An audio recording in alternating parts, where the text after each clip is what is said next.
ಸಾಹಿತ್ಯ ಪರಿಷತ್ತನ್ನ ಕಟ್ಟಿದ ಎಲ್ಲ ಮಹನೀಯರನ್ನ ಸ್ಮರಿಸಬೇಕು. ಅವರ ಕಾರ್ಯ ಶ್ಲಾಘನೀಯ ಎಂದು ಬಳ್ಳಾರಿ ವಿಭಾಗದ ಸರ್ಕಾರಿ ಅಭಿಯೋಜಕ ಬಿಎಸ್ ಪಾಟೀಲ್ ಹೇಳಿದ್ದಾರೆ. ಕುಷ್ಟಗಿ ಪಟ್ಟಣದ ಬಸವ ಭವನದಲ್ಲಿ ಕನ್ನಡ ಸಾಹಿತ್ಯ ಪರಿಷತ್ತು ಬೆಂಗಳೂರು, ಜಿಲ್ಲಾ ಕನ್ನಡ ಸಾಹಿತ್ಯ ಪರಿಷತ್ತು ಕೊಪ್ಪಳ, ತಾಲೂಕು ಕನ್ನಡ ಸಾಹಿತ್ಯ ಪರಿಷತ್ತು ಘಟಕದ ಸಂಯುಕ್ತಾಶ್ರಯದಲ್ಲಿ ಹಮ್ಮಿಕೊಂಡಿದ್ದಂತಹ 112ನೇ ಸಂಸ್ಥಾಪನಾ ದಿನಾಚರಣೆ ಹಾಗೂ ಎಸ್ಎಸ್ಎಲ್ಸಿ ಮತ್ತು ದ್ವಿತೀಯ ಪಿಯುಸಿಯಲ್ಲಿ ಹೆಚ್ಚು ಅಂಕ ಪಡೆದ ವಿದ್ಯಾರ್ಥಿಗಳಿಗೆ ಪ್ರತಿಭಾ ಪುರಸ್ಕಾರ ಸಮಾರಂಭವನ್ನ ಉದ್ಘಾಟಿಸಿ ಮಾತನಾಡಿದರು. ಈ ನಾಡಿನ ಮೇರು ಪ್ರತಿಭೆ ಈ ಸಂಸ್ಥೆಯಾಗಿದೆ. ನಮ್ಮ ಸಂಸ್ಕೃತಿಯ ಪ್ರತೀಕವಾಗಿದೆ. ಕನ್ನಡವು ವಿಶ್ವ ಮಟ್ಟಕ್ಕೆ ತಲುಪುವಂತೆ ಮಾಡಿದ ಕೀರ್ತಿ ಈ ಸಂಸ್ಥೆಗೆ ಸಲ್ಲುತ್ತದೆ. ಇದು ಮಾತೃ ಸಂಸ್ಥೆಯಾಗಿದ್ದು ನಮ್ಮ ಕನ್ನಡ ನೆಲ ಜಲದ ಅಸ್ಮಿತೆಯನ್ನ ಎತ್ತಿ ಹಿಡಿಯುವಂತಹ ಕೆಲಸ ಮಾಡುತ್ತಾ ಬಂದಿದೆ. ಇದು ಕನ್ನಡ ನಾಡು ನುಡಿಗೆ ಸೀಮಿತವಾಗಬೇಕು. ಇದು ರಾಜಕೀಯವಾಗಬಾರದು. ಸಾಹಿತ್ಯ ಹೆಚ್ಚು ಓದುಗರನ್ನ ಹಿಡಿದಿಡಬೇಕಿದೆ. ಸಾಹಿತಿಗಳಿಗೆ ಪೂರಕವಾಗಿ ಪ್ರೋತ್ಸಾಹ ನೀಡಬೇಕಿದೆ. ಗ್ರಾಮೀಣ ಭಾಗದ ಸಾಹಿತ್ಯ ಪ್ರತಿಭೆಗಳಿಗೆ ಪ್ರೋತ್ಸಾಹ ಸಿಗಬೇಕಿದೆ. ಡಿಜಿಟಲ್ ಯುಗದಲ್ಲಿ ಡಿಜಿಟಲ್ ಕನ್ನಡದ ಚಳುವಳಿಗೆ ಆಗಬೇಕಿದೆ. ಕನ್ನಡದ ಪುಸ್ತಕಗಳು ಈ ಪುಸ್ತಕಗಳು ಆಗಬೇಕಿದೆ. ಡಿಜಿಟಲೀಕರಣಕ್ಕೆ ಒಗ್ಗಿಕೊಂಡು ಬಳಕೆ ಮಾಡಬೇಕಿದೆ. ಎಐ ಬಳಕೆ ಮಾಡಬೇಕಿದೆ. ನೊಂದ ಮನಗಳಿಗೆ ಹೊಸತನ ತಂದು ಚೇತೋಹಾರ ಮಾಡಬೇಕಿದೆ. ಸಾಹಿತ್ಯ ಕೃಷಿ ಆಗಬೇಕಿದೆ. ಆದರೆ ಸಮಾಜಕ್ಕೆ ಸಂದೇಶ ನೀಡುವಂತಹ ಸಾಹಿತ್ಯ ನಮಗೆ ಬೇಕಾಗಿರೋದು. ಸಾಹಿತ್ಯ ಸಂಘಟಕರಿಗೆ ಕೈ ಜೋಡಿಸಬೇಕು ಎಂದರು. ರವೀಂದ್ರ ಬಾಕಳೆ ಪ್ರಾಸ್ತಾವಿಕವಾಗಿ ಮಾತನಾಡಿ 112 ವರ್ಷ ಗತಿಸಿದ ಸಂಸ್ಥೆ ಇದು. ಕರ್ನಾಟಕ ಸಾಹಿತ್ಯ ಪರಿಷತ್ ಸಂಸ್ಥೆ ಕನ್ನಡ ಪರ ಹೋರಾಟಕ್ಕೆ ಮಾಡಿದ ಸಾಹಿತ್ಯ, ಸಂಗೀತ, ನಾಡಿನಾದ್ಯಂತ ಸಾಹಿತ್ಯ ಸೇವೆ ಮಾಡಿದಂತಹ ಕೀರ್ತಿ ಇದಕ್ಕೆ ಸಲ್ಲುತ್ತದೆ ಎಂದರು. ಕರ್ನಾಟಕ ಸಾಹಿತ್ಯ ಪರಿಷತ್ ತಾಲೂಕಾ ಅಧ್ಯಕ್ಷ ಲೆಂಕೆಪ್ಪ ವಾಲಿಕಾರ್ ಅಧ್ಯಕ್ಷತೆ ವಹಿಸಿ ಮಾತನಾಡಿದರು. ಹಿರಿಯ ವಕೀಲರಾದ ಫಕೀರಪ್ಪ ಚಳಗೇರಿ ಕನ್ನಡ ಮಾತೆ ಭುವನೇಶ್ವರಿ ದೇವಿಯ ಭಾವಚಿತ್ರಕ್ಕೆ ಪುಷ್ಪ ನಮನ ಸಲ್ಲಿಸಿದರು. ನಂತರ ಪ್ರತಿಭಾ ಪುರಸ್ಕಾರ ಹಾಗೂ ವಿವಿಧ ಕ್ಷೇತ್ರದಲ್ಲಿ ಸಾಧನೆ ಮಾಡಿದ ಸಾಧಕರಿಗೆ ಸನ್ಮಾನಿಸಿ ಗೌರವಿಸಲಾಯಿತು. ವೇದಿಕೆಯಲ್ಲಿ ಶರಣಪ್ಪ ತೆಮ್ಮಿನಾಳ, HYET ಅವರು, SG ಕಡೆಮನಿ, ಮಹಿಳಾ ಪ್ರತಿನಿಧಿ ಶೈಲಜಾ ಬಾಗಲಿ, ಅಬ್ದುಲ್ ಕರೀಂ ವಂಟೆಳ್ಳಿ, ಪಾವಡೆಪ್ಪ ಚೌಡ್ಕಿ, ಪರಶುರಾಮ್ ಬಂಡಿ, ನಿಂಗಪ್ಪ ಸಜ್ಜನ್ ಸೇರಿದಂತೆ ಇನ್ನಿತರ ಗಣ್ಯರು ಉಪಸ್ಥಿತರಿದ್ದರು. SS ಹಿರೇಮಠ್ ಪ್ರಾರ್ಥಿಸಿದರು. ಸುಖಮುನಿ ಸಂಗಡಿಗರಿಂದ ಸಾಂಸ್ಕೃತಿಕ ಕಾರ್ಯಕ್ರಮಗಳು ಅನಾವರಣಗೊಂಡವು.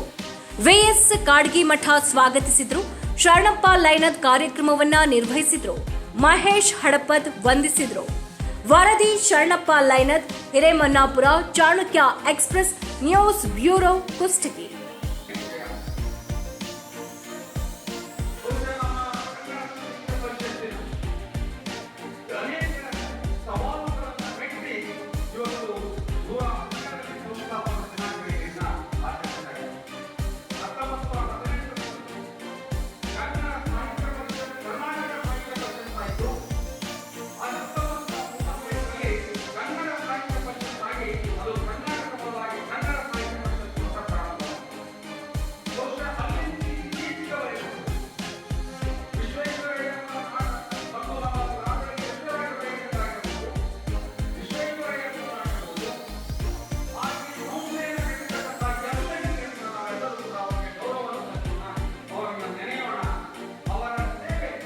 ನಮಗೆ ಒಂದು ಮಾರ್ಗದರ್ಶನ ಆಗ್ತಕ್ಕಂತಹ ಈ ಪರಿಷತ್ತು ಕಟ್ಟಿರ್ತಕ್ಕಂತಹದನ್ನ ಅನೇಕ ಸವಾಲುಗಳನ್ನ ಎದುರಿಸಿಕೊಂಡು ಇವತ್ತು ಬಂದಿರತಕ್ಕಂಥ ನಾವು ತಾಲೂಕಾ ಮಟ್ಟದಲ್ಲಿ ಮತ್ತು ಜಿಲ್ಲಾ ಮಟ್ಟಗಳಲ್ಲಿ ಅದನ್ನ ಹೊಸತನವಾಗಿ ಕ್ರಿಯಾಶೀಲವಾಗಿ ನಾವು ಅದನ್ನ ಕಾರ್ಯಚಟುವಟಿಕೆಗಳಿಗೆ ತರ್ತಕ್ಕಂಥದ್ದು ನಮ್ಮೆಲ್ಲರ ಜವಾಬ್ದಾರಿ ಇರತಕ್ಕಂಥ.